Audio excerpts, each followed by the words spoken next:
Fungus. Yes, fungus. Let's explore green building and the future of construction. And can going net zero really make a difference? I'm Matt Farrell. Welcome to Undecided.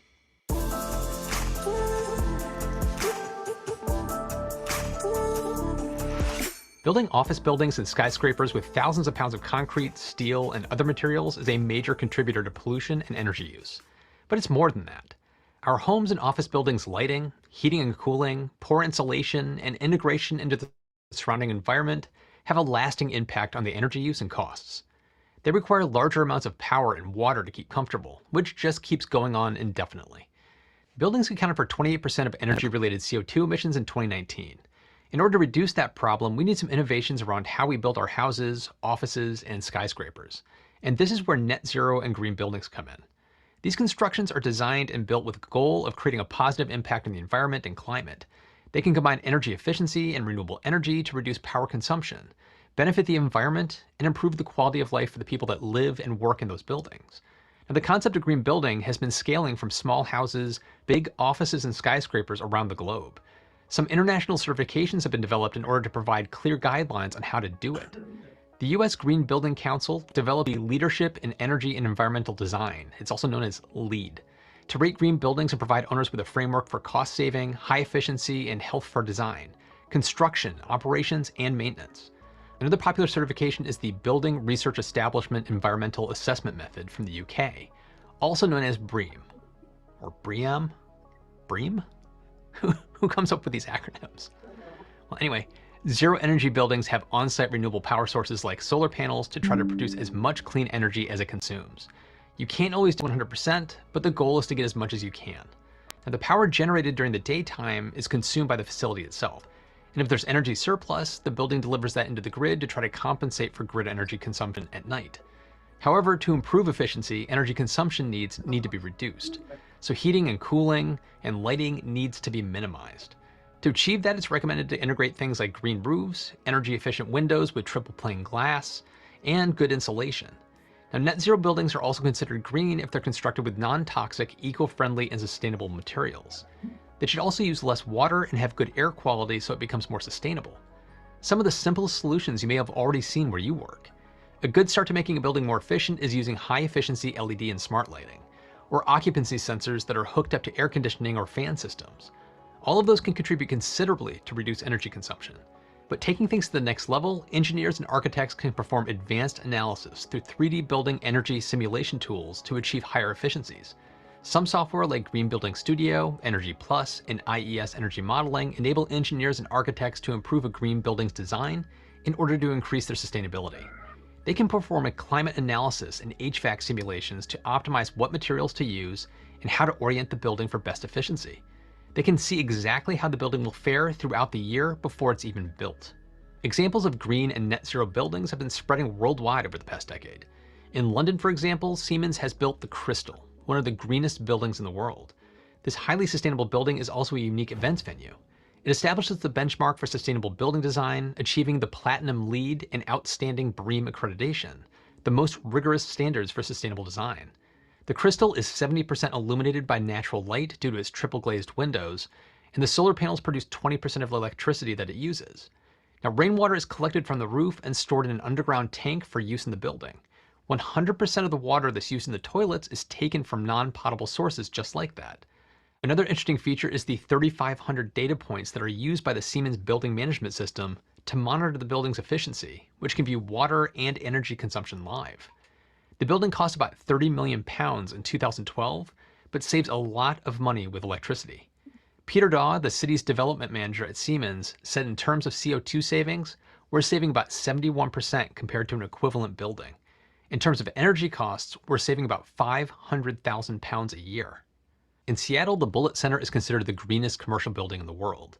Its structure is mostly composed of heavy timber, and the materials were kept to their natural state to avoid toxins in today's finishes. And the wood was sourced locally. The triple glazed curtain wall system, which creates the airtight seal, along with the orientation, provides heat control and improved daytime lighting, so the lights are basically off most of the year. In addition, a closed-loop geothermal system meets the heating and cooling load in the office, and an air-to-air heat exchanger provides incoming fresh air from the outside. The bullet stores rainwater in a 56,000-gallon cistern in the basement, which is treated and used for non-potable and potable uses, which means they can use it for drinking water.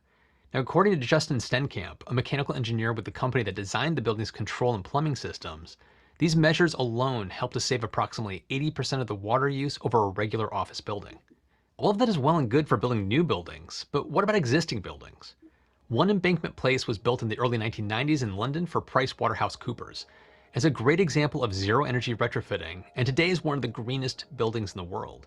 It utilizes a tri-generation combined cooling, heat, and power system that's fueled by recycled waste vegetable oil.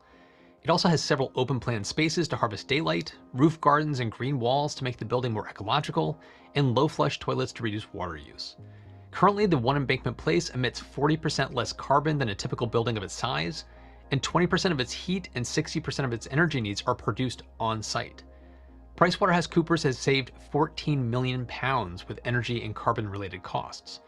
Another retrofitting example is Powerhouse Jorbo, located in Bærum, Norway. I hope I didn't butcher that pronunciation, because I most likely did. Now, these two office buildings from the 80s were retrofitted with efficient ventilation, insulation, and daylight. In addition to producing renewable energy on site, the energy needs of the buildings has been reduced by more than 86%. As a result, Powerhouse Jorbo received an outstanding classification from BREEAM NOR. And probably the coolest part, the building produces about 230,000 kilowatt hours of energy, but only consumes about 100,000 kilowatt hours. With new buildings and retrofitting old buildings, what's the forecast of net zero adoption? According to one report, the global net zero energy building market share was valued at $896 million in 2018. It's expected to reach $2.1 billion by 2024. That's some serious growth that's being spurred on by not only policy, but the value that it drives for building owners. Besides reducing utility bills and zeroing out energy use, it can increase the building's valuation and isolate owners from future energy price variation. On top of that, the benefits also reach out to the people who live and work in the green buildings by experiencing fresh air and enjoying an environment more connected to nature. And there's the positive impact on the environment due to water conservation and energy and material efficiency. So if this is also great, why is it still a bit unusual to see a green or net zero energy office building? I worked from one for years here in Boston, but they're still hard to come by. The cost of building a zero energy building is higher than constructing a common one because the building materials are usually more expensive. And there still isn't a vast number of designers or builders that are highly skilled and experienced in this type of building. Also, high-rises have many spaces and occupants in a vertical building with limited roof space for solar panels, so it's difficult for all of them to produce the energy that they consume. A study conducted by the United Kingdom Green Building Council analyzed the feasibility of the design, delivery, and cost of new net zero carbon buildings. In the study, they broke it down into two buckets. For office buildings being built using net zero goals now through 2025, the cost is about 6.2% higher than standard.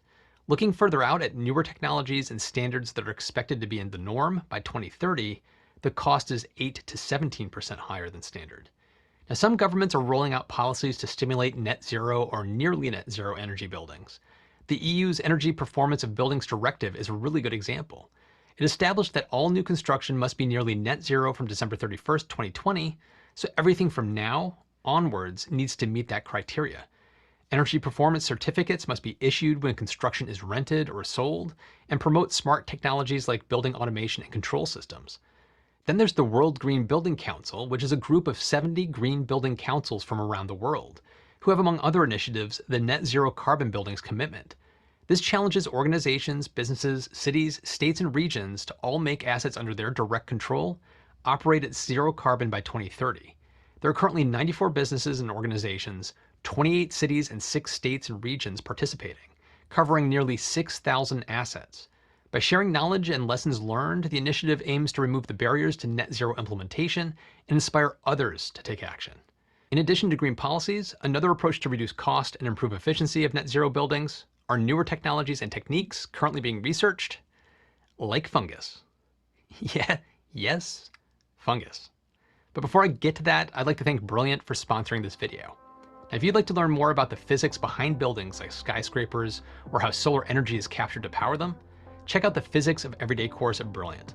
It's a fun one that goes through everyday objects and structures, everything from how toilets flush to why skyscrapers aren't as sturdy as you might think. It really helped me to look at the world in a different way. Now, even if physics isn't your thing, Brilliant has over 60 courses in other topics like mathematics, science, and computer science. They teach it in a way that really works for the way I learn. All of the concepts are conveyed through fun and interactive challenges, which helps you to understand the why of something, not just the how. It really helps to develop your intuition. So go to brilliant.org/undecided to sign up for free, and the first 200 people will get 20% off their annual premium membership. Thanks to Brilliant and to all of you for supporting the channel. So, fungus. How about walls made of plant materials? This is still in the experimental stage, but it uses mycelium, a kind of fungal spore that can be used to fill a form with an agricultural product. And the final result is a solid brick or plate. This composite has no toxic chemicals and doesn't take a lot of energy to make. The material could be used as insulation between non-biodegradable materials to avoid breaking apart since it is biodegradable. A project using this material was developed by the Living Studio in New York in cooperation with Ecovative Design. The Hi-Fi project was a tower about 12 meters high composed of 10,000 bricks made of mushroom mycelium and shredded corn stalks. When the event ended after 3 months, the structure was dismantled and the bricks decomposed to compost, exploiting their natural biodegradability. Now, while it's not primarily for net zero reasons, using mycelium to build structures is also being studied by NASA to grow habitats on the Moon and Mars. It has higher bend strength than reinforced concrete, it's a great insulator, and can regrow and repair itself. If it's good enough for Martians, why not us? Now, a newer technology that deals with solar radiation and its heat is electrochromic glass, or smart glass. It utilizes nanotechnology, which is something that I actually covered in a recent video, to produce small electrical signals to slightly charge the windows in order to change the quantity of radiation that they reflect. This technology could help control the heat inside of a building, which could save a lot of money on HVAC costs, mainly in the summer. Now, usually smart windows start with a bluish color and after a few minutes turn transparent when you apply electrical charges. Some companies have been producing and improving this technology. For example, View Inc., which is an American smart window company, implemented a project for Netflix's office in Los Gatos, California.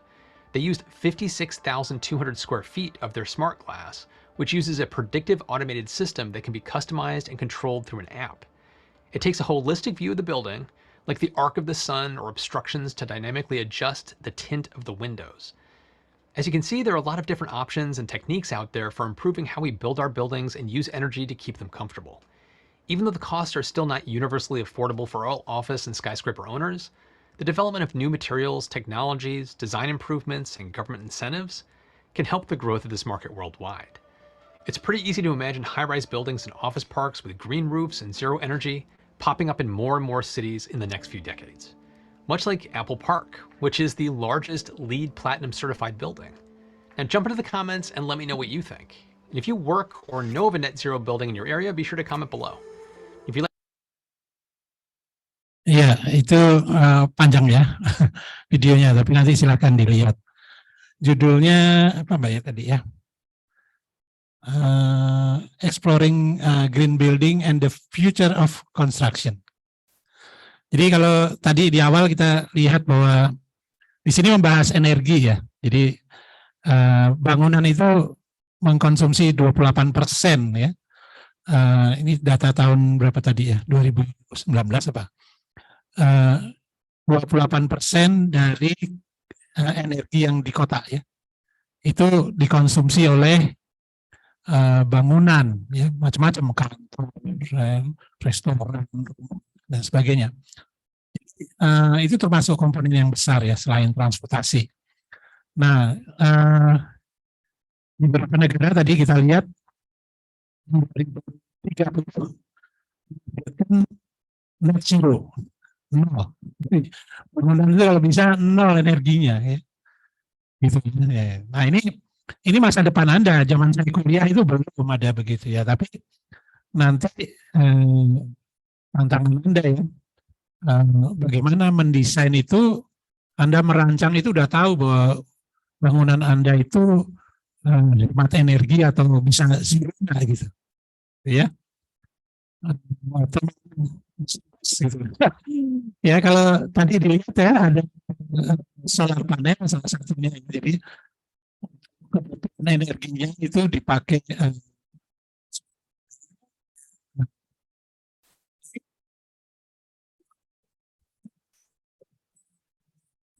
masak mungkin, memanaskan air dan sebagainya. Tapi di Indonesia sekarang juga sudah ada yang menawarkan ya. Tadi itu di situ ada yang namanya on grid. On grid itu artinya kalau siang Anda pakai pakai sinar matahari ya, itu kan sinar matahari siang, tapi Anda nggak ada di rumah, gitu ya. Kemudian sinar mataharinya nggak disimpan di baterai. Kalau yang off grid, Anda simpan di baterai. Baterai itu maksudnya kayak aki gitu ya. Nanti malam dipakai waktu Anda pulang gitu ya. Itu off grid, artinya sendiri gitu, mandiri gitu ya. Tapi on grid, siang nggak dipakai, kan matahari lagi bersinarnya. Anda nggak di rumah, nggak butuh penerangan, nggak butuh ada panas mungkin juga ya. Itu langsung dikonek ke PLN. Jadi dia on grid ya dengan PLN. Jadi Anda nyetor listrik ke PLN. Itu dicatat itu meterannya. Kalau malam Anda butuh lampu, Anda ambil listrik PLN. Gitu. Nah, bisa aja itu Anda harus bayar lagi masih. Gitu ya malam, tapi nggak pakai baterai ya. Jadi ini langsung jaringan ini. Teman meterannya itu ada tulisan debit atau kredit gitu. Anda nyetor ke PLN atau Anda ambil dari PLN. Kekurangannya, selisihnya Anda tinggal bayar. Anda bisa nabung. Ya, artinya Anda nggak pakai malamnya, ya Anda nabung berarti gitu ya. Nah itu bangunan Anda ikut ke sana ya, tapi tentunya arsitek kira-kira pengaruhnya kemana? Oh, Anda harus tahu dong ya. 1 meter persegi fotovoltaik itu menghasilkan berapa? Itu harus tahu sekarang ya. Tadi ya atap bangunan tingginya, maaf nih tangan saya datar gitu ya. Itu di negara mana itu yang mungkin gitu ya. Tapi kalau di Indonesia dia cenderung di Bandung ya mungkin menghadap utara dengan kemiringan sekian. Saya lupa berapa, 15 derajat atau berapa ya untuk Bandung gitu. Itu paling optimal. Jadi matahari itu bergeraknya kan nggak pas di ufuk ini. Dia akan lebih banyak begitu atau berubah-ubah ya. Jadi dari Juni ke Desember itu dia berubah-ubah gini. Nanti Desember ke Juni berubah lagi gitu ya. Lintasannya dari saat fajar sampai tenggelam ya.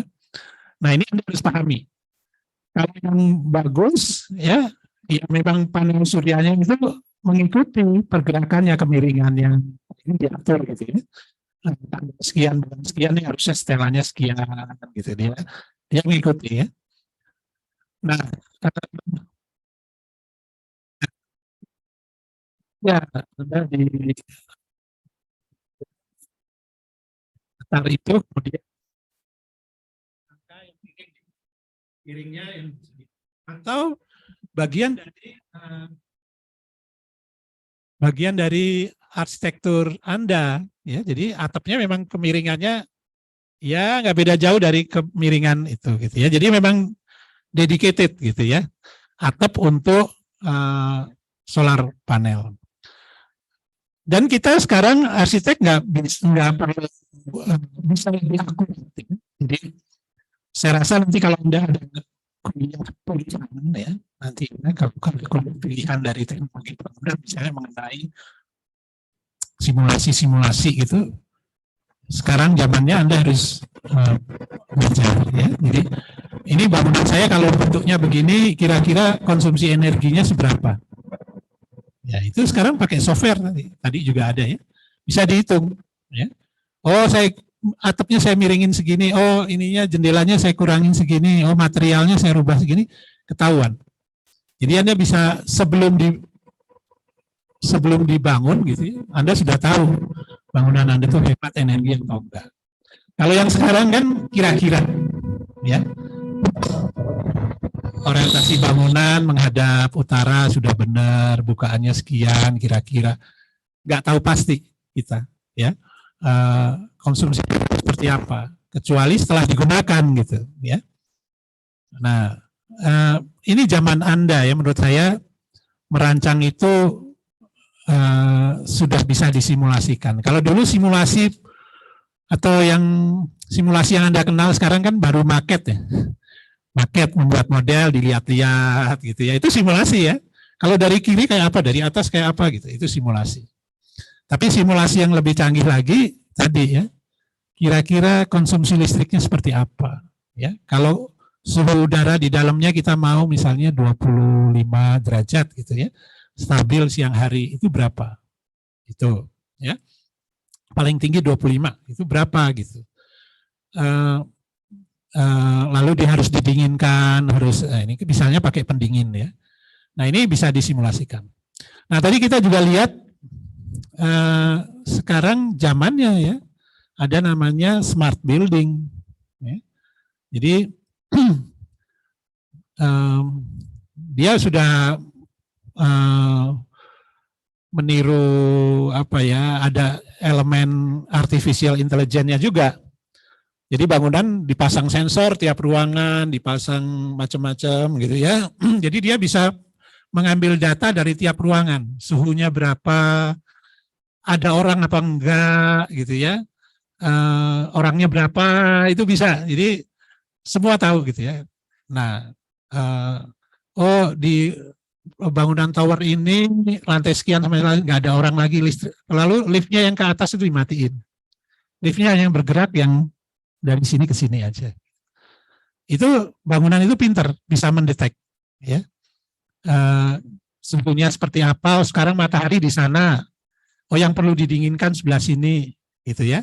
Oh orangnya ada 30 orang, lebih dingin. Oh orangnya cuma satu ruangan ini cuma tinggal 2, dikurangin gitu ya. Itu semua menghemat energi. Nah, itu smart building. Jadi tapi pertama-tama tentunya harus bangunannya sendiri secara basic dia memang dirancang untuk tidak boros. Misalnya orientasi bangunan ya.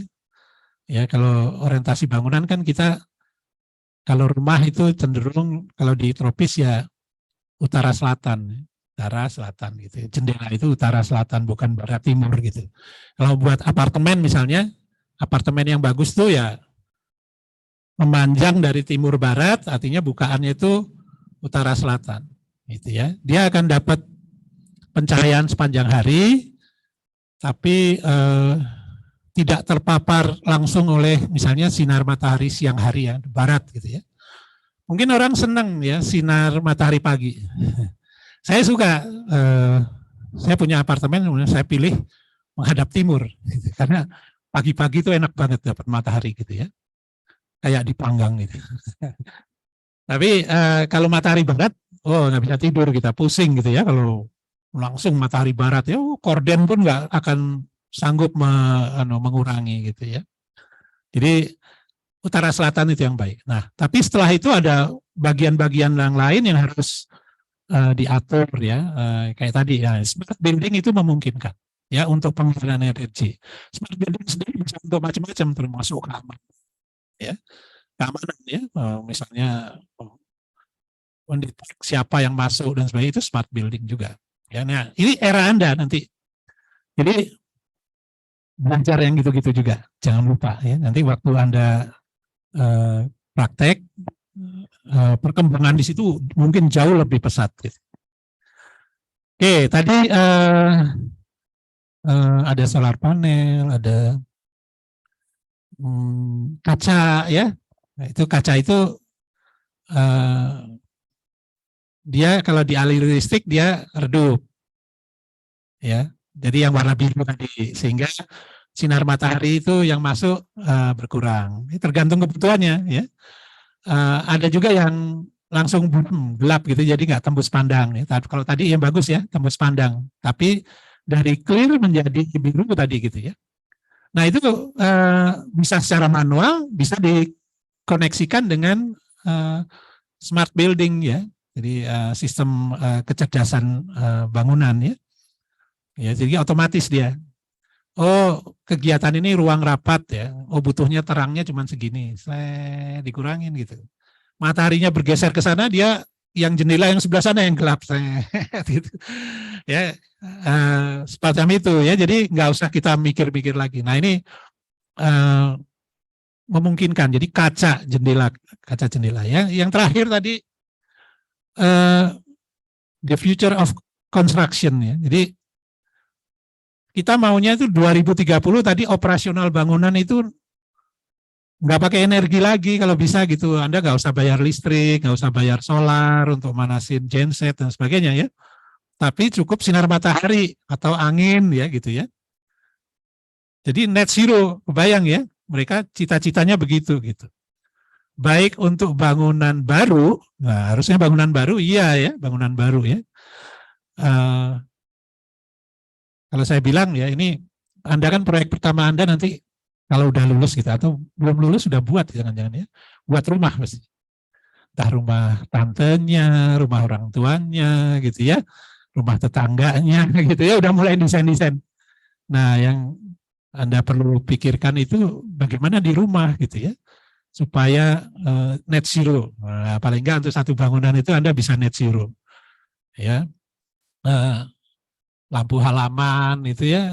Sekarang ada itu lampu yang tinggal ditaruh di luar di gitu ya. Kemudian dia sudah nempel sendiri itu ada fotovoltaiknya. Udah ada di lampu itu di atas lampunya.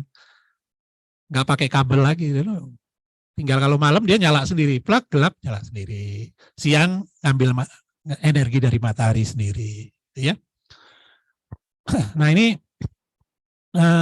prinsip-prinsip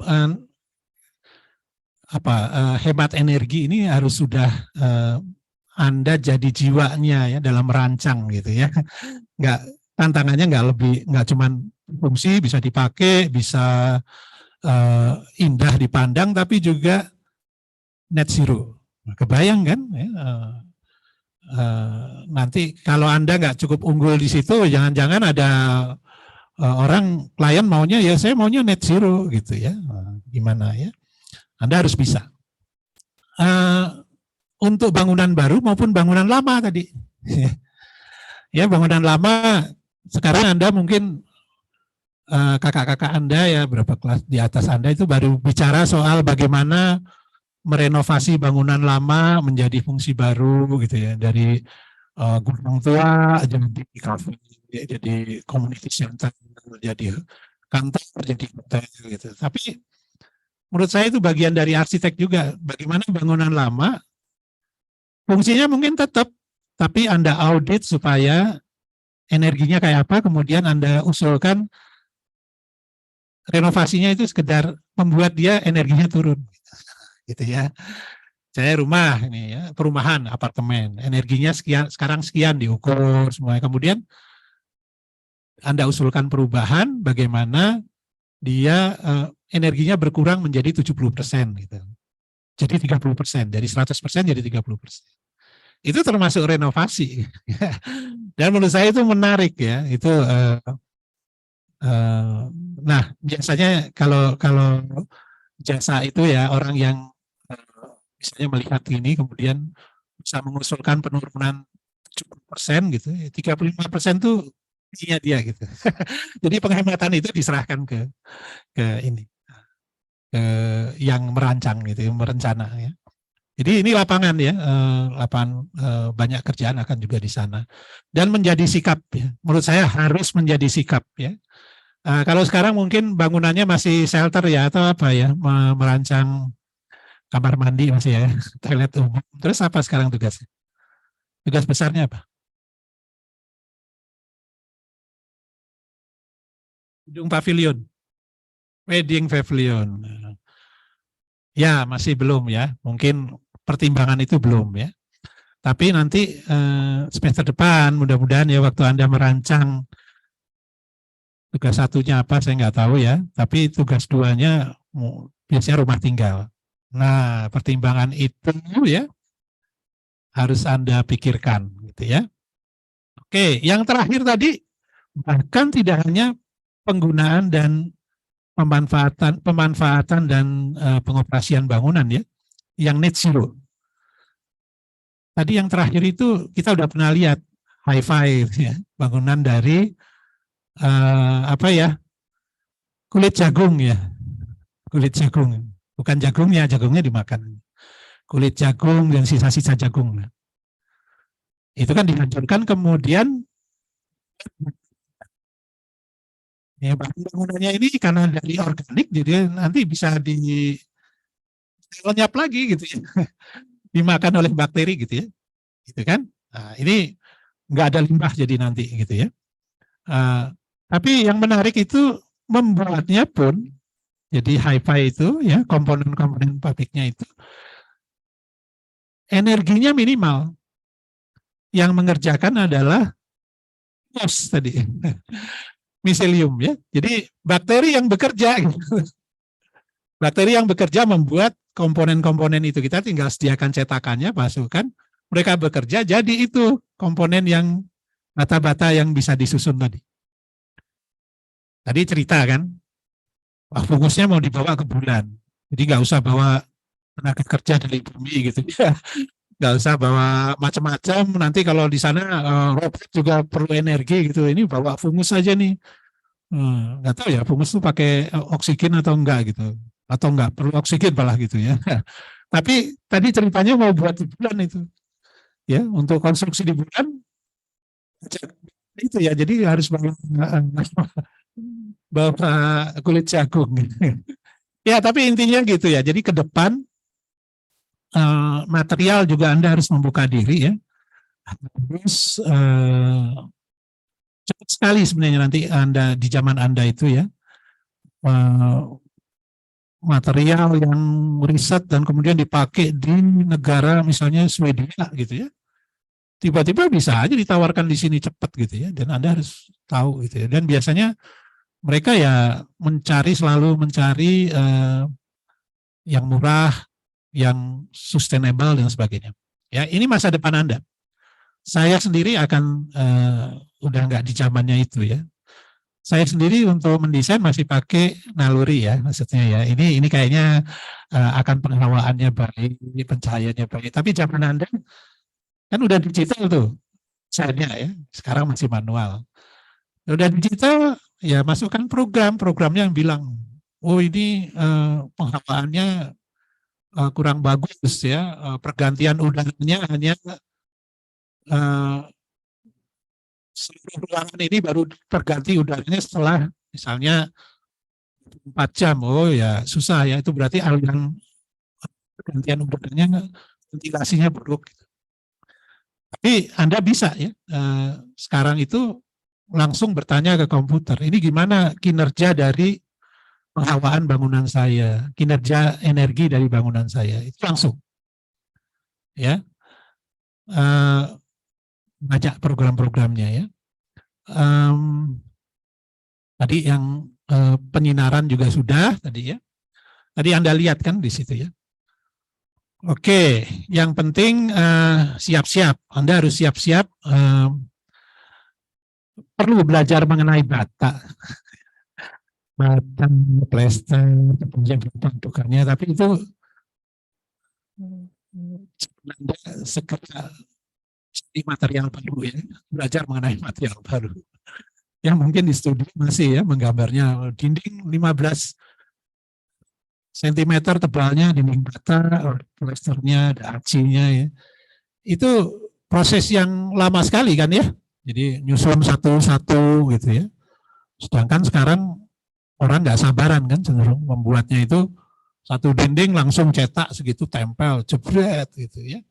Nah itu Anda jangan tertinggal di sana. Oke, baik, saya akan mulai kuliahnya ya.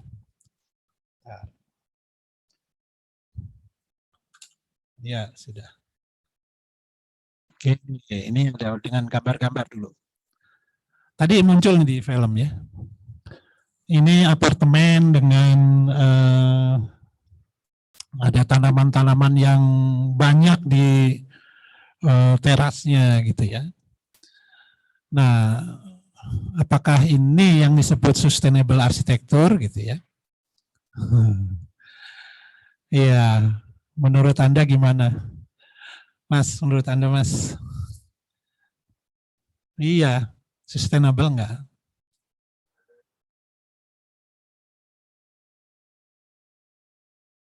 Karena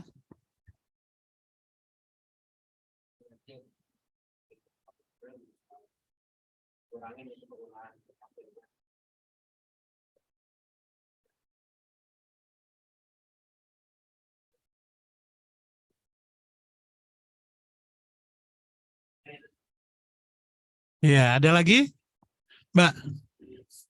Iya, Mbak. Ya.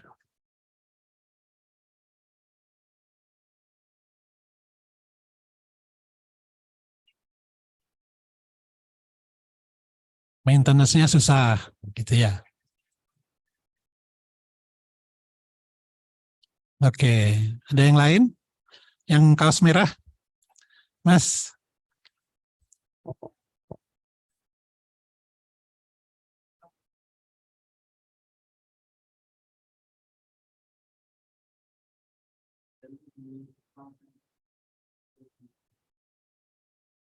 Iya, oke ya.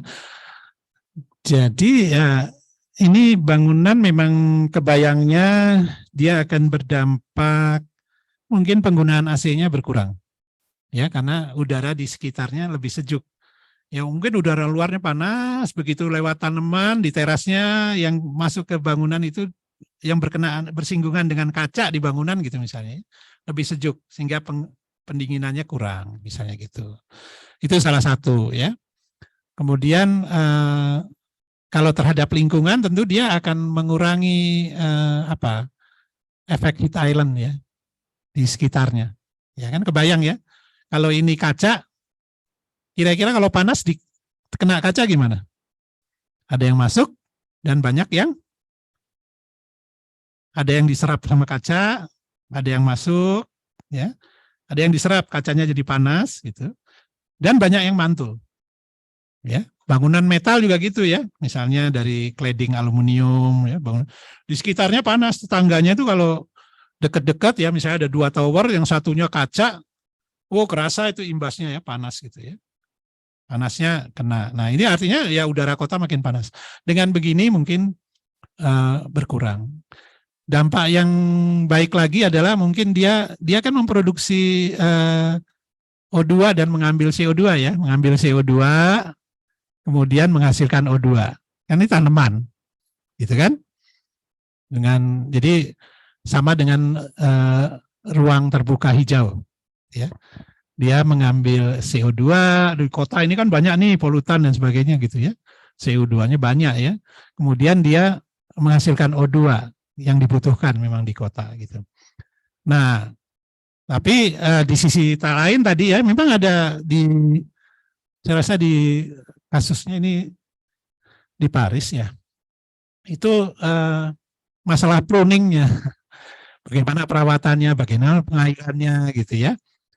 Nah, ternyata mahal juga buat siapa pengelola bangunan. Jadi gitu ya, pengelola bangunan untuk ngurusin ini nih, mangkasnya ini terus. Nah, alternatif lain ya serahkan ke penghuni ya, tapi bisa nggak terkontrol juga. Ya, bisa ada yang mati, ada yang ini gitu ya. Nah, itu kita bilang oke lah, tapi ini satu yang upaya untuk ini ada upaya untuk sustainable, tapi mungkin tidak ekonomis gitu ya. Jadi pertimbangan itu. Seperti fotovoltaik ya. Mungkin orang tidak memikirkan fotovoltaik itu 10 tahun, 20 tahun lagi dulu ya untuk pengganti listrik gitu. Karena mahal masih. Ya, untuk rumahan tuh mahal. Ya. Tapi sekarang murah gitu ya. Jauh lebih murah. Jadi yang dulu kita harus import. Sekarang produksi di sini aja ada ya. PT Inti misalnya memproduksi panel surya ya. Kemudian dulu baterainya mahal, akinya itu ya untuk nyimpan gitu kan, nyimpan listrik nanti dipakai gitu ya. Sekarang kebayang aja lah dulu saya punya handphone mobile phone ya, dulu namanya mobile phone bukan hand ya, mobile phone itu ya segede begini kan kalau zaman-zaman Anda nonton film Dono Casino itu kan gede-gede begini kan. Gede gitu kan. Nah itu baterai itu isinya. Berat gitu ya, itu baterai. Tapi baterai handphone sekarang tipis banget. Pemakaiannya lebih lama. Jadi ada teknologi baterai yang lebih baik. Demikian juga fotovoltaik. Ya, dulu mahal karena ini kemudian dia akan lebih efisien. Gitu ya. Jadi akhirnya bisa dipakai ya. Nah ini makin ke depan makin menurut saya transportasi umum, listrik itu nanti akan biasa ya. Kemudian bangunan itu juga seperti itu. Ini Anda harus sadari. Oke, kita coba lihat yang lain. Ini juga ya. Jadi bagaimana taman roof garden ya, penggunaan roof garden yang ekstensif ya. Ya, di sini tentunya tetap ya, bagaimanapun Anda harus tetap menghitung ya, bagaimana ini bisa secara ekonomis juga sustainable gitu, ya. Biasanya ya kalau saya bilang tadi apartemen yang tadi itu pasti sewanya atau harganya mahal, gitu ya. Karena dia ada nilai-nilai mendukung lingkungan itu juga dijual sebagai peningkat harga bergengsi lebih di sana gitu ya. Jadi tercovernya dari sana. Ya, sementara ini masih begitu. Ya, jadi kayak produk-produk kertas recycle gitu ya. Recycle beli. Kalau di Bandung ada itu toko arsitek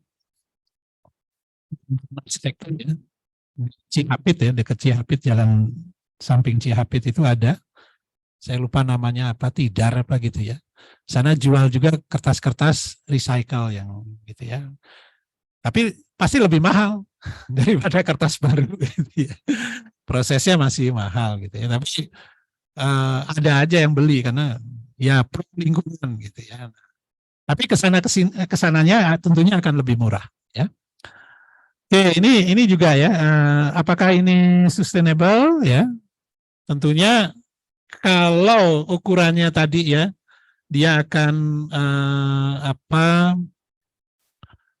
mengurangi dampak terhadap heat island kota ya. Tentunya iya ini ya. Itu. Oke. Nah, ini kalau bangunan kan kira-kira begini ya, Anda itu membuat satu wadah untuk manusia berkegiatan, gitu kan? Arsitektur kan urusannya begitu ya, wadah untuk manusia berkegiatan, ya. Untuk tinggal dan berkegiatan, gitu ya. Ada juga sih bangunan yang nggak untuk tinggal dan berkegiatan, ya misalnya di kota itu ya, selain arsitektur itu kan ada jalan tol, bendungan gitu ya, itu bangunan-bangunan sipil ya, menara ya. Tapi kalau yang kita bahas di sini ini yang lebih berkaitan dengan arsitektur, artinya ada manusia yang berkegiatan dan tinggal di dalamnya. Nah, kan apa yang terjadi kalau di bangunan ya, kita harus lihat memang kita membuat sebuah filter sebenarnya, ya satu selubung gitu ya, bentuknya enclosure gitu ya. Enclosure itu pokoknya yang menyelubungin kita, gitu ya. Ada atap, ini enclosure terhadap yang atas, ada dinding, ini juga enclosure terhadap bawah, gitu ya, terhadap tanah. Ini enclosure semua. Nah, ini yang Anda kendalikan kan kondisinya, ya, lingkungan dalam ini. Baik itu kelembapannya, baik itu aliran udaranya, ya cukupan oksigen harus ada, pencahayaannya, gitu ya, suhunya, ya. Ini yang Anda jaga, gitu, supaya kita bisa berkegiatan di sana, bekerja, perpustakaan ya nggak boleh gelap, ya. Untuk kamar tidur ya jangan panas sekali, gitu ya. Udara cukup, sehingga nggak sesak dan sebagainya. Nah, kita lihat kira-kira kalau kita membuat enclosure ya tentunya di sini ada udara dingin yang masuk ya, atau jangan-jangan malah udara panas bisa aja gitu ya. Ini kemudian ada panas dari matahari ya yang masuk ke dalam nih, makanya di bawah atap nih jadi panas nih gitu ya. Jadi udara dingin itu kan di bawah, udara panas di atas. Ya, jadi kalau AC di sana, kenapa AC-nya di sana? Kalau AC di sana, dia akan berhembus, kemudian turun. Udara panasnya naik gitu ya, kira-kira terus dibuang gitu ya. dibuang lah gitu di atas tuh. Tapi kalau AC-nya di bawah gimana Pak? Ya kan ada tuh AC di bawah gitu ya, sembur sini ya. Nanti panasnya dinginnya naik gitu ya. Kaki kita dingin, lama-lama kepala dingin gitu. Naik gitu ya. Jadi nah ini Anda harus paham ya. Jadi bagian terpanas dari rumah Anda biasanya itu bubungan. Coba kalau Anda naik ke atap, kalau bisa naik para-para ya, naik apa langit-langit gitu, di atas langit-langit ini, nggak betah Anda pakai baju juga nggak betah. Wah, buka ya keringetan langsung. Pegang itu hubungan yang ini nih, hubungan yang ini nih. Wah itu paling panas, ya, paling panas itu. Karena semua udara mengerucut di sana, ya. Dan sekarang jarang rumah yang membuka ventilasi di sini. Itu jadi di bawah ini ada ventilasinya. Kalau rumah-rumah zaman dulu ada, karena udara panasnya dibuang keluar. Kalau sekarang ditutup, udah panas banget. Nah, disimpan. Malamnya Anda pulang mau tidur, panasnya dari atas turun ke bawah. Ya, panasnya turun ke bawah. Ini biasanya ada langit-langit ya. Jadi ini Anda simpan panasnya di sini, kemudian malam-malam terasa gerah kenapa gitu. Ya dari atas itu. Anda nyimpan panas gitu. Nah, itu proses itu harus Anda pahami supaya Anda bisa memanfaatkan sinar matahari dengan baik ya, misalnya untuk penerangan Anda memasukkan sinar dengan baik. Sebenarnya kalau penerangan ya di kita ini beda dengan di negara subtropis ya. Anda sering melihat kan, enak ya bangunannya itu atapnya kaca gitu kan, kayaknya enak gitu ya. Ruang duduknya atapnya kaca. Coba Anda buat di Indonesia ya, kalau enggak mau duduk-duduk di situ harus pakai sunblock dulu, gitu ya. Takut kulitnya gosong, gitu ya. Nah, jadi harus sesuai ya dengan lokasi ya di mana kita berada. Jadi hati-hati lihat contoh-contoh di bangunan-bangunan yang beda iklim ya, belum tentu cocok di Indonesia. Mereka negara dingin butuh hangat. Kita negara panas butuh dingin, butuh sejuk. Jadi udah dua hal yang berbeda. Ya, kalau yang mengamati mobil misalnya, mobil-mobil built-in ini dari negara asalnya gitu, itu juga harus hati-hati ya, karena mobil-mobil built-in-nya itu benar-benar disiapkan untuk negara yang dengan salju gitu ya. Ada pemanasnya, termostatnya bekerja secara beda, sedangkan negara kita lain, kita nggak butuh pemanas ya. Kita nggak butuh pemanas, kalau mereka butuh pemanas ya. Itu di dalam mobil kita butuh AC misalnya. Nah ini Anda harus pahami ya. Yang kalau kita nggak butuh sinar matahari masuk sebenarnya, jarang ya kita mengatakan kita menginginkan sinar matahari masuk seperti di negara-negara subtropis ya. Wah enak gitu ya. Jarang. Kita jarang mau begitu, tapi kita pingin terang langitnya, daylight, terang langit. Terang langit itu ya, kalau Anda lihat itu terang langit kan itu. Nah itu tanpa sinar berkasnya masuk. Berkas itu ray ya, sun ray-nya. Kalau foto-foto itu sering kan, sun ray, seras gitu ya. Nah kalau terang langit ya sekedar terang langit seperti yang terlihat ini, kita malah butuh overstack tuh. Gini kayak topi kan. Coba bayangkan bangunan ini nggak ada topinya gini. Set gitu, wah silau gitu, nggak enak, glare gitu ya.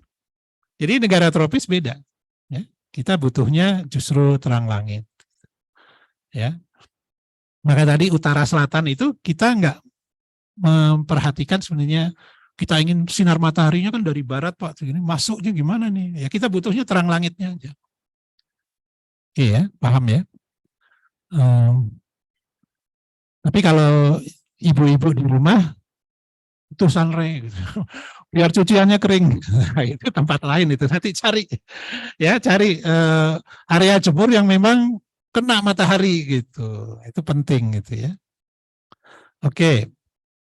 Nah, ini bagaimana kemudian Anda bisa Oke, matahari berkenaan dengan dinding miring kita ini. Oh, kita pakai nih untuk pembangkit, untuk solar panel di sini, gitu ya. Misalnya begitu. Nah, ini apakah ini sustainable? Ini mobile house, ya, karavan, ya. Saya nggak tahu ini diangkat begini mungkin pencahayaan ya. Ini apakah solar panel atau enggak, kita juga nggak tahu. Tapi kalau ini harus dibilang sustainable, kira-kira di mananya? Supaya dia bisa dibilang sustainable gitu. Sustainable arsitektur, mendukung permukiman yang berkelanjutan. Kira-kira apa?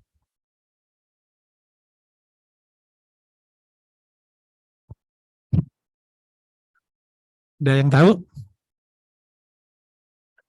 Ini kan rumah ya ini, rumah ya. Ini di negara Eropa, Amerika banyak gitu ya. Ini bukan karavan untuk piknik ya, tapi bisa menetap di satu tempat itu bertahun-tahun ya, parking gitu. Kalau ini di area piknik, tapi kalau di Amerika, di Eropa ada memang areanya yardnya gitu yang untuk parkir begini, dan kalau sudah sampai sini ini tinggal tarik listriknya, tarik selangnya, colok, udah dapat air, dapat listrik gitu ya. Dia langsung gitu. Mungkin juga ini apa black waternya bisa dibuang juga. Ya, jadi ini solusi untuk menetap ya. Kenapa bentuknya begini ya? Kok lebarnya cuma 2,4? Karena aturan membangun untuk bangunan kayak gini itu yang berlaku adalah aturan jalan raya. Gitu ya. Ya supaya dia bisa bergerak ya cuma 2,4, kira-kira selebar truk kontainer gitu. Ya. Nah, sering kita lihat yang kayak begini itu rodanya cuma dipakai sekali aja, jangan-jangan gitu. Dibawa ke satu tempat terus dijajarin gitu, jadi 3 unit berjajar gitu ya, gabungin jadi rumah yang besar, bisa aja begitu. Tapi dia kenanya adalah aturan jalan raya, lebarnya ya lebar maksimumnya itu 2,4. Nah ini kalau kita mau bicara mungkin sustainable, kita lihat dari pemakaian lahannya mungkin ya. Dia lahannya itu untuk satu keluarga hunian itu lahannya kecil banget gitu ya, yang segitu aja gitu ya. Nah kita bisa bilang ya kan kita kemarin ya, ini lahan kota ini kalau Anda buat istana di kota gitu, terus tempatnya untuk Anda sekeluarga cuma 5 orang, ya nggak sustainable gitu. Pemakaian lahannya ya. Anda buat landed houses saja di tengah kota itu nggak sustainable karena cuma Anda yang pakai gitu. Jadi masalah lahan ya, dari masalah lahan ini ya. Mungkin dari masalah air juga dia hemat mungkin ya. Gitu ya, dari masalah listrik penggunaannya dia hemat ya. Di sini biasanya teknologi kamar mandinya udah lain nih ya, kayak di pesawat gitu. Airnya, showernya itu memang untuk kebutuhan air yang secukupnya. Flushingnya juga. Ya kebayang ya kalau Anda naik pesawat ya, pesawat misalnya dari sini ke mana ya, ke Qatar mau nonton sepak bola gitu ya, saat kali terbang gitu. Isinya orangnya mungkin ada 400 orang gitu ya, butuh kamar mandi itu, airnya berapa itu kan nggak bisa seperti di rumah Anda ya, flushingnya tuh dan sebagainya. Itu teknologi klosetnya, pembilasannya itu pasti dengan air yang hemat gitu. Ya. Nah, ini kalau dari situ mungkin dia termasuk sustainable. Ya. Kalau di kita ya makanya kota itu cepat sekali melebar di kita tuh. Gitu ya. Wah, buat landed houses ya di tepian kota itu langsung gitu. Nah itu nggak sustainable, kita lihat kemarin. Kenapa nggak sustainable? Ya jarak. Ya, yang tengah kota ini juga mau yang di pinggir kota ini juga mau ke tengah kota. Wah, kendaraannya macet dan sebagainya gitu. Untuk mereka punya air bersih, listrik itu juga harus disediakan jaringan yang panjang gitu kan. Tapi kalau mereka compact, vertikal ke atas, ya semuanya serba dekat gitu, serba pendek gitu ya. Nah, ini ada penghematan di sana. Oke ya. Wah, tapi Pak ini kan ya ada sisi nggak sustainable-nya gitu ya, tapi dari sisi tadi ya penggunaan lahan dia sustainable gitu ya. Ini apakah sustainable? Ya. Kira-kira apa nih yang menyebabkan ini muncul sebagai slide yang dituliskan sustainable architecture?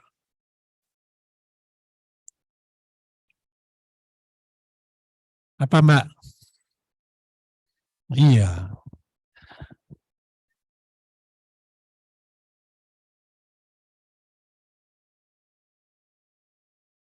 Karena bangunannya bertingkat, terus ada lagi? Mbak, ya, Mbak Cicu.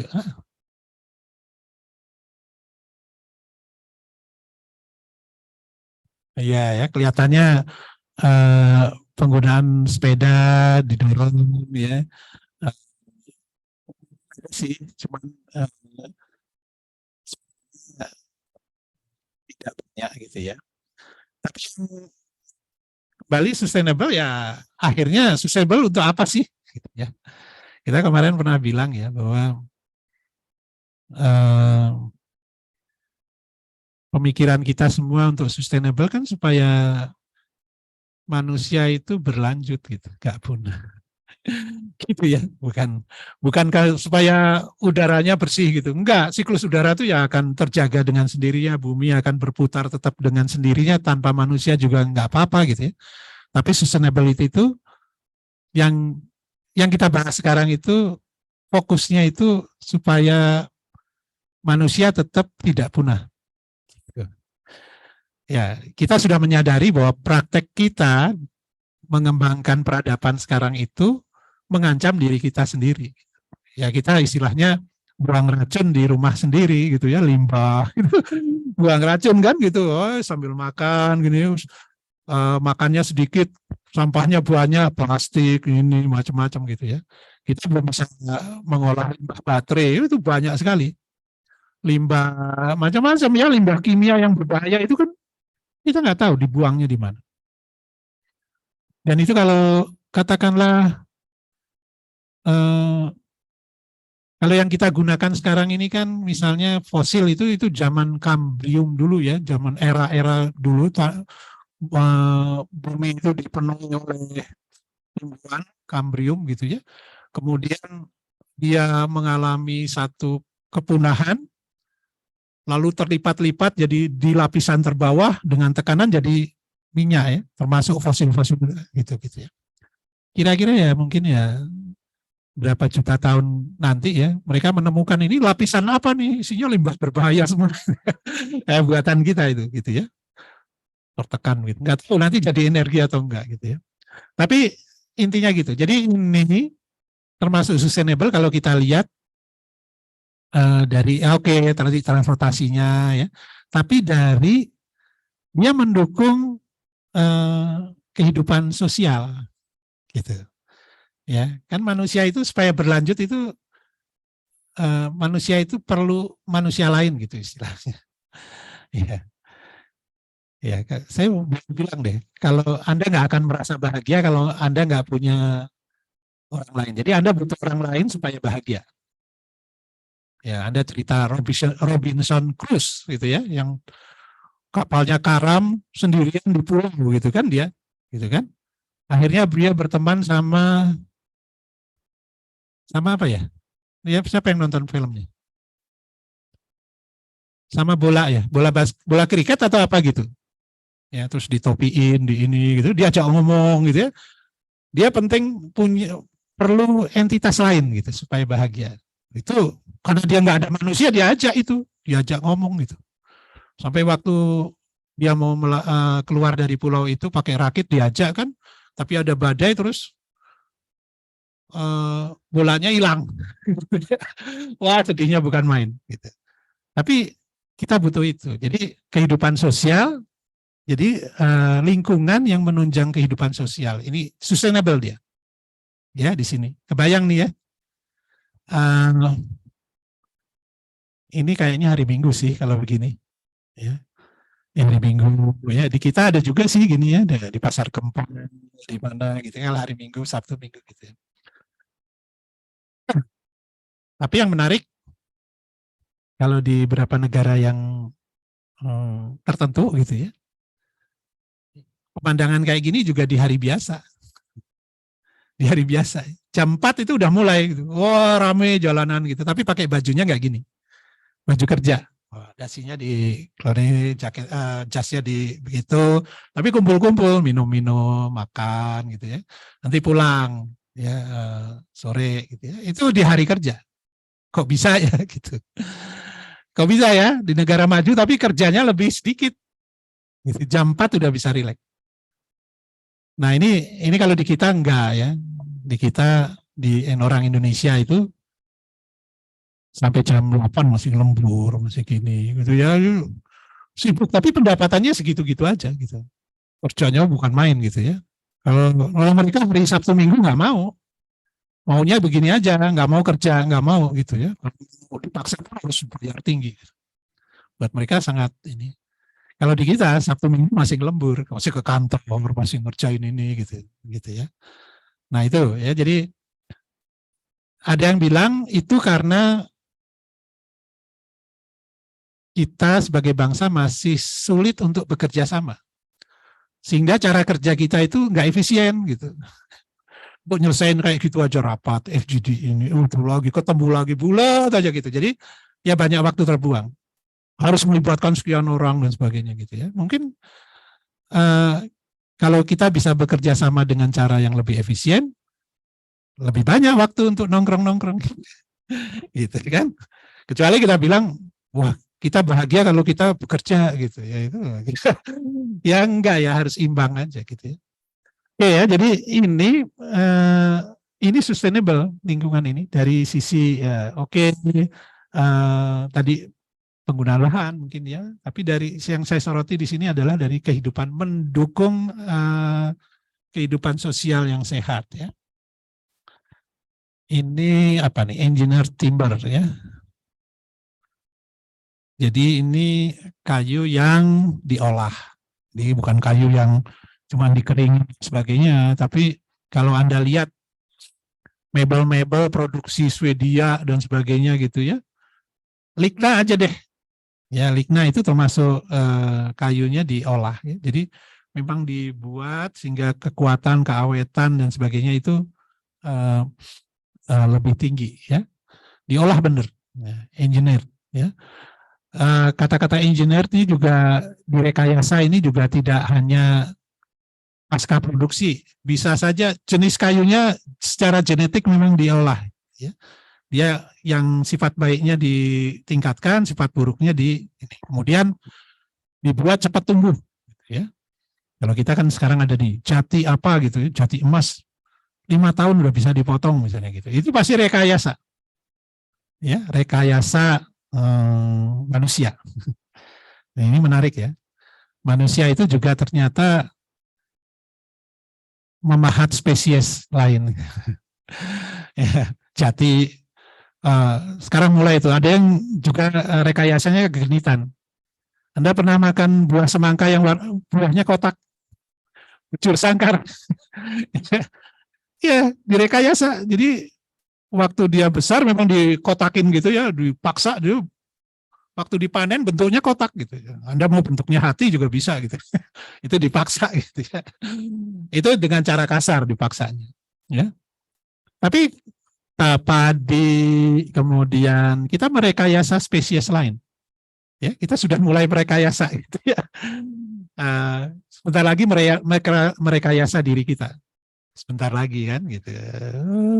Capek belajar, masukin memori aja ke sini. Nah, tahu nih saya mata kuliah LBB ambil seret sekian nanodetik udah jadi kepala semua. Nggak perlu lagi. Itu ide, itu cita-cita loh, nggak jauh itu. Ya, rekayasa manusia yang lain apa kira-kira? Ini engineer timber ya. Anjing, kucing, ya, kok ada anjing yang Chihuahua itu asalnya dari mana? Ya, kalau kalau dilihat sejarahnya anjing itu ya dari serigala dulunya, serigala gitu ya. Yang anjing yang sekarang itu nggak ada, zaman dulu itu baru semua. Ya, serigala, ya, serigala ada yang dekat sama manusia pemburu pengumpul yang ada sisa-sisa daging, nah dia mau dikasih, lama-lama jinak serigala ini, jinak gitu ya, terus berteman dan baru akhir-akhir inilah mulai orang itu memahat binatang peliharaannya, anjing dan kucing.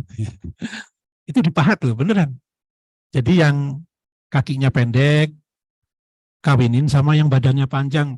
Keluar yang anjing yang panjang badannya, kakinya pendek gitu. Oh, kawinin lagi, tambah panjang lagi gitu. Disilang-silang gitu. Ya, yang bulunya panjang sama yang botak gitu. Loh, dikawinin terus nggak tahu jadinya kayak apa. Manusia lah itu bukan evolusi alam, itu udah manusia ya dengan maksud. Gitu.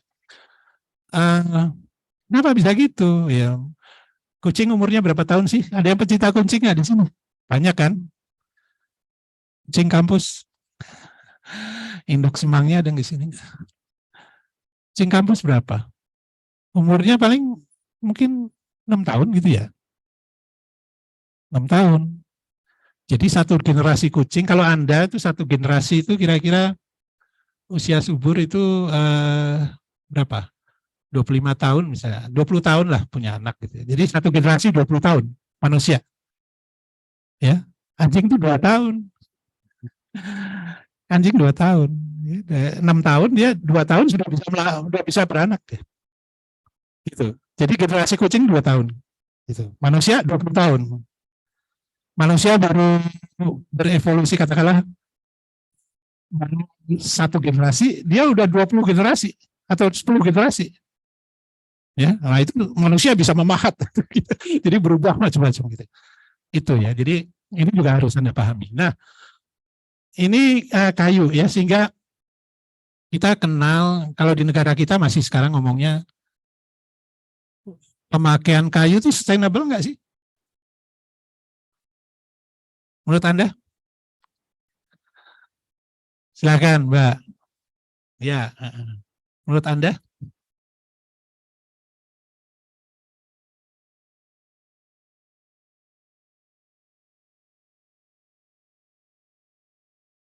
Terus-terusan diambil, Mbak.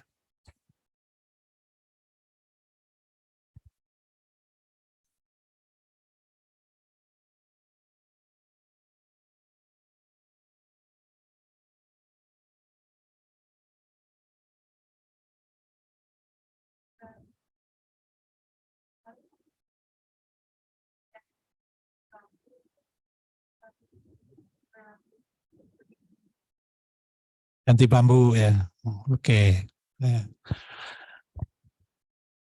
Mas, ya.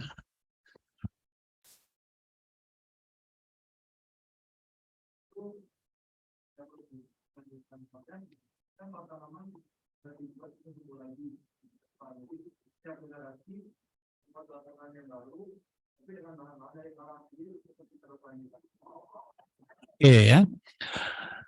Di kita lihat arsitektur-arsitektur baru modern ya, kayak gerbang gitu, kayu lapis ya, bangunan bentang besar gitu ya. Terus bangunan bertingkat di Eropa dari kayu, nggak pakai beton, engineered kayu tapi ya, jadi yang diolah benar kekuatannya dan sebagainya ya. Kayu, kok mereka pakai kayu ya? Sedangkan di kita kalau di kita bilang, Anda berarti ikut berkontribusi menggunakan hutan, ya kan? Illegal logging gitu. Anda ikut itu gitu ya. Kalimantan itu jadi sengsara karena Anda buat rumah kayu di sini, rumah dari kayu semuanya gitu. Ya, kan gitu. Ya. Nah, karena peradaban kita masih pemburu pengumpul gitulah ya. Jadi kita ngambil aja dari nggak mau nanam gitu. Pemburu pengumpul kan gitu ya. Kita tuh masih jauh ya. Jadi kita agraris oke, tapi dalam hal hutan kita pemburu pengumpul, buah-buahin aja gitu ya. Tapi kalau di Eropa, di Jepang kalau nggak boleh pakai kayu, bang gimana? Rumah mereka kayu semua gitu ya. Ya, kayu mereka kayu. Jadi kayu itu renewable. Setuju nggak renewable? Ya kan? Asal bisa ngatur. Jadi nggak, ini renewable nih, babat semua 100%, ya nggak tumbuh lagi, itu udah habis gitu ya. Dibabat semua. Tapi kalau renewable ya kita paham. Oh ini jati ini sekarang kita buat supaya bisa 5 tahun panen. Ini blok ini diambil, tanam lagi gitu. Nah itu yang dilakukan di Jepang dan Eropa. Kita belum. Kita baru tadi ya gitu. Membabat aja. Illegal logging ya.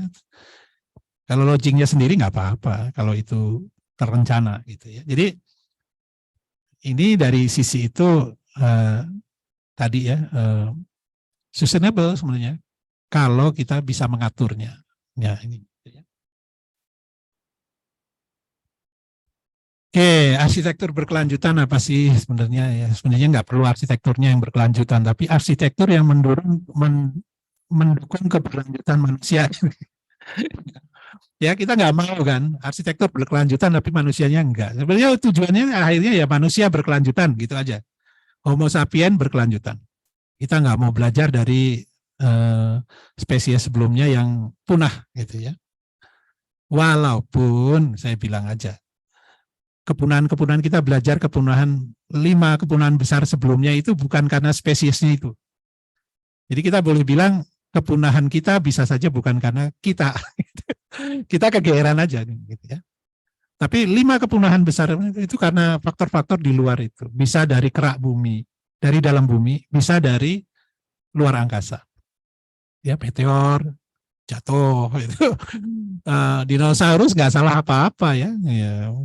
Mereka lapar makan gitu kan, kenyang tidur, tapi udah hidupnya baik sebenarnya gitu kan, nggak kayak manusia, semua dimakan gitu. Kalau ini milih-milih ya, yang makan tanaman, makan hewan, makan hewan. Nah, tapi ya lenyapnya karena meteor, ya. Meteornya juga bukan salah meteor bleng. Lalu sinar matahari terhalangi karena debunya naik dan sebagainya, tanaman mati karena nggak dapat sinar matahari, hewan-hewan yang pemakan tanaman mati, yang terakhirnya hewan-hewan ini mati juga yang makan dinosaurus pemakan tumbuhan. Begitu ya. Ada juga yang dari kerak bumi. Jadi kita kalau ngelihat misalnya gempa dan sebagainya, itu satu proses yang natural ya. Yang natural. Ya. Natural. Dan itu sudah dari kapanpun. Dan itu secara jangka panjang banyak yang pernah menimbulkan kepunahan massal. Ya. Jadi karena lautnya berubah ya, dari panas bumi itu, kemudian keseimbangannya berubah, oksigennya berubah, hewan-hewan banyak mati. Dulu pernah kan evolusi itu dari air ya, kita semuanya dulu dari lautan gitu ya, terus kemudian ke darat, gitu ya, itu pernah hilang semua yang di darat itu, kembali yang tinggal itu sisa cuma di lautan lagi, karena di sini oksigennya itu melimpah. Ya, Anda tuh kalau jangan bilang ya kita butuh oksigen sebanyak mungkin, enggak. Yang seimbang gitu. Itu kritis kita sebenarnya. Kalau oksigennya berlebih kita nggak bisa hidup. Kurang pun kita nggak bisa hidup. Nah di bumi ini kebetulan aja di era ini. Ya, jadi bukan bumi itu dari dulu seimbang ya. Jadi kalau kita hadir 1 juta tahun yang lalu kita nggak bisa hidup juga. Dan aneh gitu. Paru-paru kita nggak cocok dengan ini. Ya kita cocok dengan zaman kita ini aja. Dan satu saat kalau ini berubah, kita nggak cocok lagi. Nah, tapi nggak apa-apa kalau kita mau katakan kita berupaya untuk menjamin keberlanjutan, tapi nggak ada yang bisa jamin. Gitu ya. Tapi berupaya nggak apa-apa ya, bagus juga ya, kita nggak buang sampah, kita hemat energi gitu. Tapi tidak juga akan menjamin bahwa kita akan berkelanjutan. Oke ya, jadi makanya ini istilah arsitektur berkelanjutan supaya Anda kritis saja ya. Sebenarnya yang fokus kita itu ya sebenarnya paling pertama adalah manusia yang berkelanjutan ya. Kita berpikir begini sebagai, kalau Anda sendiri-sendiri pasti saya mencegah ya supaya saya nggak mati besok, saya harus makan, saya harus jalan hati-hati di jalan gitu. Itu pasti semua orang begitu. Tapi kita sebagai satu masyarakat dunia sekarang udah mulai memikirkan gimana kalau spesies kita ini supaya nggak punah gitu ya. Nah, arsitektur berkelanjutan adalah karya rancangan bangunan, lanskap. Maksudnya lanskap nih ruang di sekitar bangunan yang memperhatikan proses alam dan memanfaatkan potensi-potensi ekologis yang ada di alam. Efisien dalam penggunaan ruang dan energi, tidak berlebihan dalam penggunaan material, bangunan, serta selalu memanfaatkan potensi dan nilai-nilai lokal. Ya. Nah, misalnya mendirikan bangunan yang tahan gempa aja, ya, itu sebenarnya sustainable buat kita. Kan aman terhadap kita, kalau kita ada bahaya, kita nggak terancam jiwanya. Manusia loh ya, maksud saya nih, gitu. Jadi itu termasuk sustainable gitu ya, kayak begitu. Yang pertama malah jiwa dulu, gitu ya, mempertahankan jiwa. Nah, secara singkat arsitektur berkelanjutan akan menciptakan lingkungannya mendukung dan sekaligus menjadi inspirasi bagi pembangunan berkelanjutan. Oke deh ya. Apa yang kita sepakati sekarang itu di kota itu masalah energi, masalah sampah, masalah air, ya, maka dan sosial, gitu ya. Kemarin kita bicara social sustainability. Jadi arsitekturnya harus mendukung itu, ya, penghematan air. Tadi kita contoh tadi ada rain harvesting, jadi air hujan ditampung, ya. Ditampung untuk penggunaan yang lain-lain, ya, misalnya penyiraman tanaman dan sebagainya. Kita belum ya mikirkan itu, masih sibuk dengan bentuk. Wah ini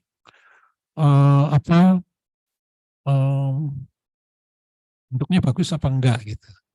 Ya, sementara orang lain udah mikirkan yang jauh. Ya, namanya jejak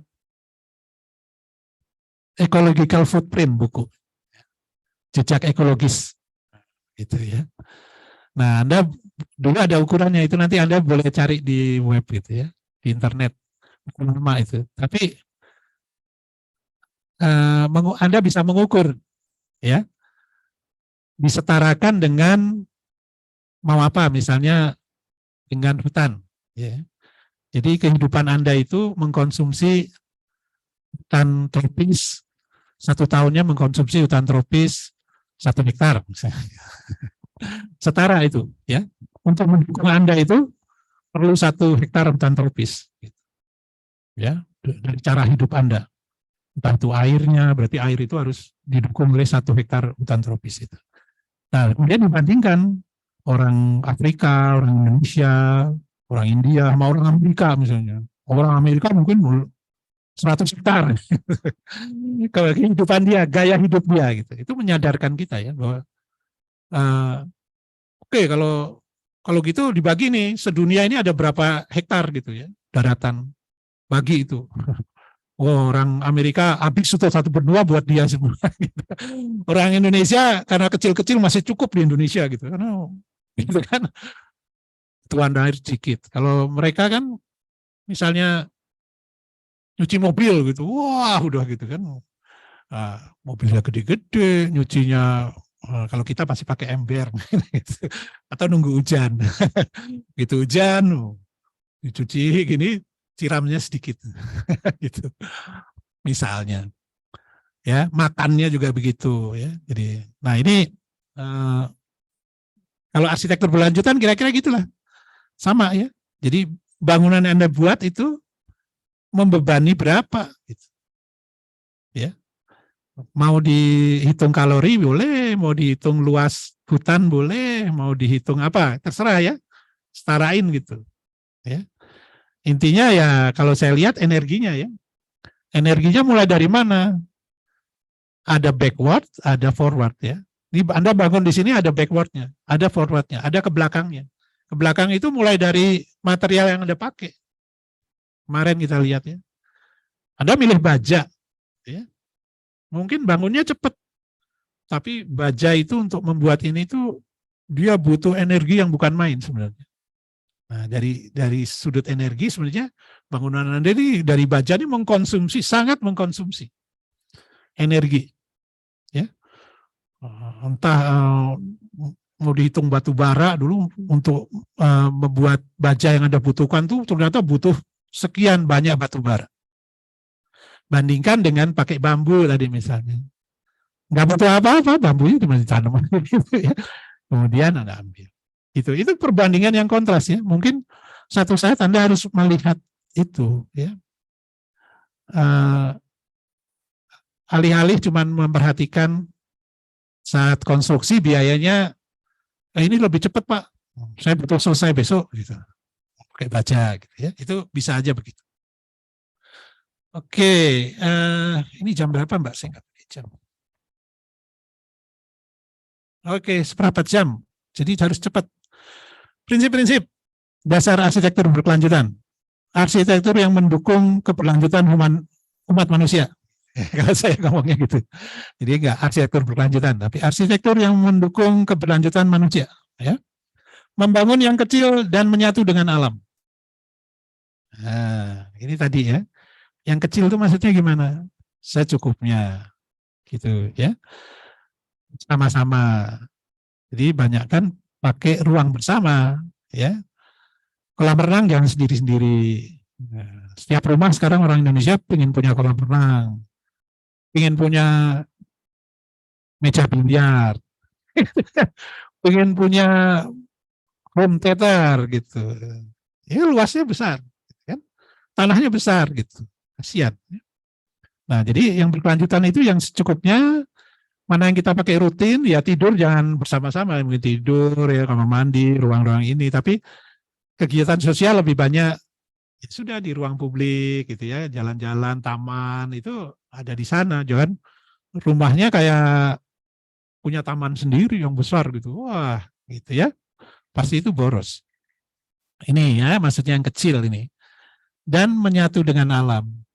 Ya, ini zaman kita sebenarnya tidak perlu rumah mewah, ini sudah bangunan sebesar yang dibutuhkan ke atas, ya ke atas. Jadi kapan mulai ke atas? Gitu. Kalau Anda masih bangun di mana Pengalengan, di dekat kebun teh, di tengah kebun teh, ya bangun aja. Satu lantai melebar kemana, nggak apa-apa gitu ya. Anda di sana. Tapi begitu Anda di kota, Anda masuk ke pinggiran kota aja, Anda harus mikirnya 2 lantai. Gitu. Bangun rumah itu rumah sederhana 2 lantai. Ya jangan sendiri gitu. Jangan sendiri 1 lantai. Atau kalau enggak sudah mulai susun maisonette gini. Ini rumah si A, ini rumah si B tapi 2 lantai. 2 lantai, 2 lantai. Hemat gitu. Ya, jadi kalau sekarang kan enggak, rumah tipe 36, rumah tapak semua habis tanahnya gitu. Ya. Tanahnya habis tuh kenapa keberatan? Ya, berarti ngambil tanah apa? Tanah pertanian. Ya, kalau perumahan itu ngambilnya tanah pertanian pasti. Ya, nanti tanah perumahan diambil oleh komersil, bisa jadi. Ya, perumahan udah capek-capek dibuat. Yang punya rumah, saya buat toko aja lah, buat pabrik aja. Jadi itu rumah itu berubah jadi komersial. Kemudian butuh rumah lagi, kan dia pindah lagi gitu. Ambil lagi tanah pertanian gitu. Habis itu mau makan apa? Gitu. Ya, jadi ini ya. Selain itu bangunan gedungnya agar menyatu dengan alam, bukan dengan meratakan tanaman dan tanah. Ya, jadi, nah ini tadi ya bagaimana tetap terjaga ya. Jadi masukkan air ke tanah dan sebagainya itu ya. Menyatu dengan tanah itu, menyatu dengan alam itu juga sekitarnya masih banyak pohon gitu. Ya Anda cukup, saya mau rumah nih di tepi danau nih. Cek segini aja. Sekitarnya nggak ada ganggu. Nggak, saya bebasin dulu semua gitu. Kemudian tanamannya diganti yang lain atau padang rumput gitu. Nggak gitu ya. Ini maksudnya kecil dan menyatu dengan alam. Ini terlalu besar. Tapi ini contohnya, ya ini kira-kira menyatu dengan alam ya. Maksudnya dia butuh tanah segini aja. Bukan dari bentuknya nih saya ini ya. Ini juga terlalu gede nih untuk orang Indonesia mungkin. Menggunakan sumber daya alami. Ya, jangan cepat-cepat pakai AC gitu ya. Jangan cepat-cepat gitu ya. Dan harus lebih pasti. Ini kayaknya penghawaannya baik ya, pakai simulasi. Simulasi ya. Anda eranya adalah era digital ya, semuanya terintegrasi. Zaman saya dulu ada program simulasi untuk melihat aksesibilitas pengguna kursi roda. Jadi Anda punya denah, masukin ke program, nanti programnya nambahin kursi roda, dia jalan. Dia lihat di sini pentok nih nggak bisa jalan nih, entah karena tikungannya nggak benar atau tingginya ada tangga nggak ada remnya, dia nggak bisa gitu ya. Jadi dia menguji aksesibilitas gitu ya. Rem nggak bisa seperti ini remnya gitu. Kalau kita gambar pokoknya ada rem kayaknya udah selesai gitu. Tapi kalau diuji komputer nggak bisa. Itu ya. Menguji emergency exit. Ya, ada itu programnya. Ada buat stadion. Bubar semua keluar. Berapa lama? Gitu. Komputer bisa menguji, Anda tambahin pintunya lagi, lebarin, jumlahnya diperbanyak, gitu, misalnya gitu ya. Itu sekarang bisa begitu ya. Dan itu kan penting ya, supaya Anda bisa yakin bahwa bangunan yang Anda buat itu memang kuat, aman, ya, nyaman juga. Nah ini ya, sumber daya alami ada, kalau Anda berkesempatan membuat di pulau misalnya ya nggak ada PLN-nya, mungkin Anda lihat matahari sama angin ya, mungkin gitu ya. Kemudian tadi ada sumber panas bumi juga ya, ini kita lihatlah gitu ya. Ini material mungkin ya. Ini di mana ya, di Bali ya, itu ya sekolahan ya. Oke ya.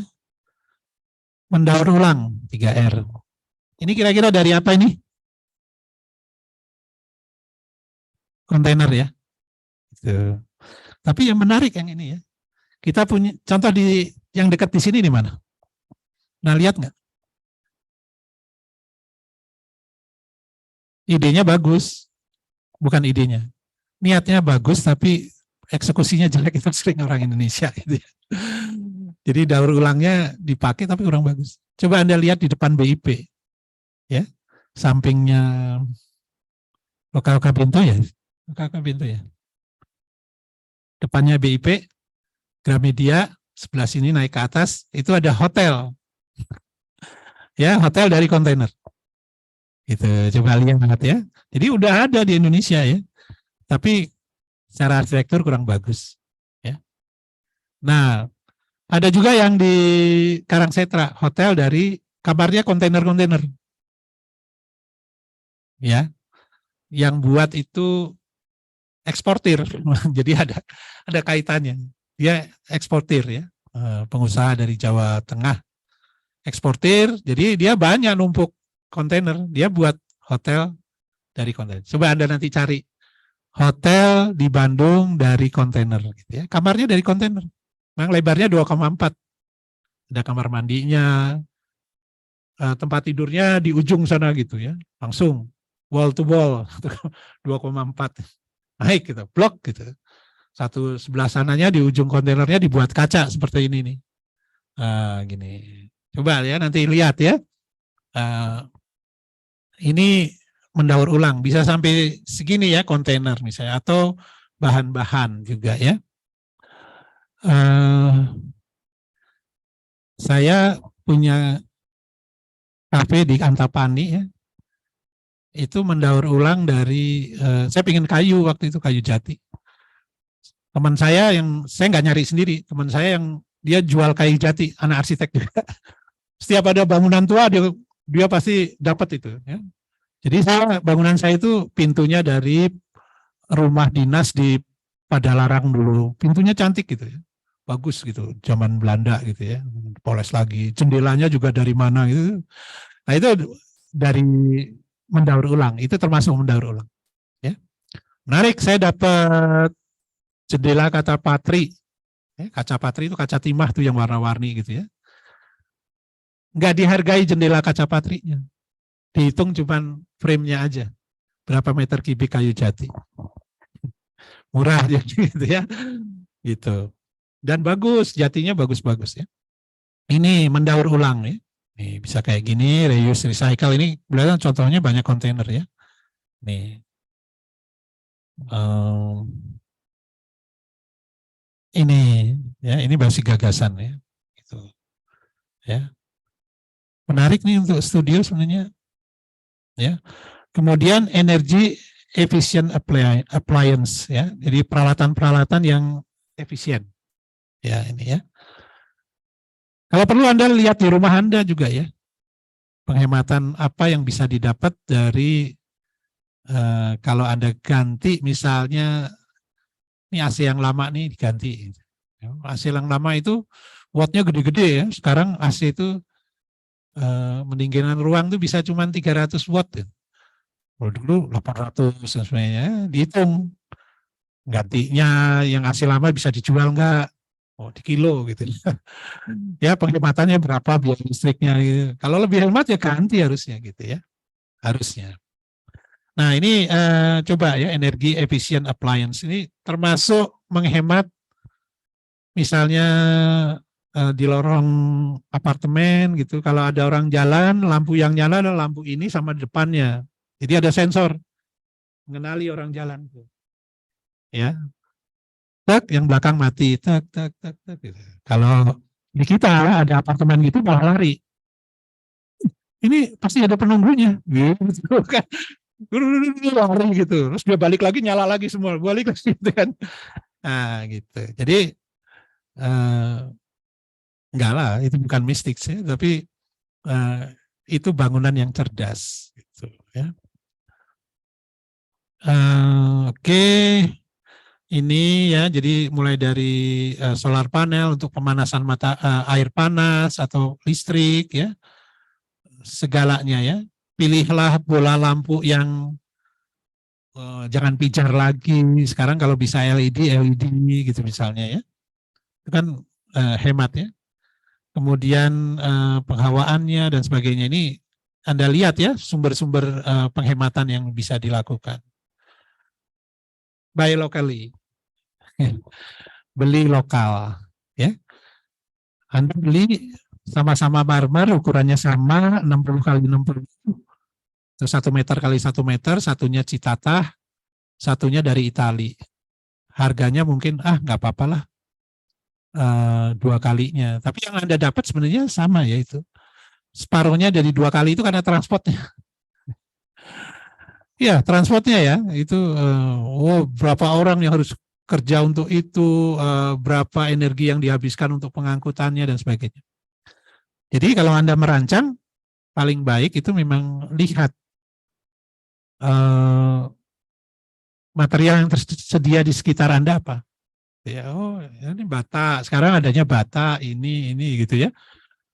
Begitu Anda pakai yang, misalnya saya mau di Kalimantan tapi mau pakai aluminium YKK yang kemarin harus dari Jakarta misalnya gitu ya. Nah mungkin itu jadi pertimbangan ya. Lokal itu termasuk tenaga kerja, keahliannya juga. Jadi jangan pilih material yang sangat spesifik harus dikerjakan oleh yang ahli, datangnya dari Jakarta gitu, ke Bandung khusus gitu. Ya pakai yang biasa, tukang biasa. Jadi ini menghidupkan ekonomi setempat juga ya, buy locally. Nah ini ya, ini kita sering katakan ini lebih berkelanjutan dari ini, ya. Dia tidak menutup lahan, ya. Udara, coba kebayang nih ventilasinya ini, ya. Ada teras yang besar di sini. Rumah ini jendela aja nih, jendelanya juga kaca masif, kemudian ada kisi-kisi di atas, ya. Sebentar lagi pasang AC ini, gitu ya. Ini kayak begini ya. Jadi harus peka ya. Ini Kampung Naga ya, atau mana ya? Atau Baduy, Kampung Naga ya. Atau ini ya. Gitu ya, suasananya ini material alam kan nih. Gitu ya, atau yang kepadatannya kayak gini. Coba mana yang berkelanjutan? Oke, yang ini saya nggak komen ya, tapi nggak deh. Ya, itu aja. Habis ya Mbak waktunya ya? Pas ya, iya udah nggak usah pakai pertanyaan. Minggu depan kita sekali lagi ada 2 bahasan sebenarnya materinya, yaitu arsitektur vernakular ya, sebagai bagian dari arsitektur yang mendukung keberlanjutan manusia, yaitu arsitektur vernakular dan arsitektur tropis ya. Tapi mungkin salah satu nanti kita pakai, saya rekaman aja, nanti Anda nonton sendiri gitu ya, karena kita kehabisan waktu. Tinggal 1 kali kuliah lagi kan, tapi masih ada 2 bahan. Baik, terima kasih. Pesan saya kembali, generasi Anda punya tantangan sendiri, isunya Anda harus keberlanjutan apa, isu-isu lingkungan ini dalam desain ya, tidak lagi merupakan, kalau zaman dulu itu kelompok minat. Wah, kalau desain saya memperhatikan lingkungan gitu. Dulu ada yang gitu, yang lain enggak gitu ya. Dulu kelompok minat. Ya, di zaman Anda itu harus jadi kewajiban. Ya, kalau Anda enggak memperhatikan ini, Anda kebuang akhirnya, enggak dipakai. Wah, kalau dia mau desainnya boros. Ya, boros di operasionalnya gitu. Orang sekarang milih bangunan itu juga udah mulai mikir kayak orang beli motor gitu atau beli mobil ya. Oh, ini bensinnya boros nih kalau gitu ya. Sama, nanti bangunan Anda jangan boros juga gitu ya. Nah, kayak gitu. Oke, baik, terima kasih. Selamat sore. Hati-hati di jalan ya.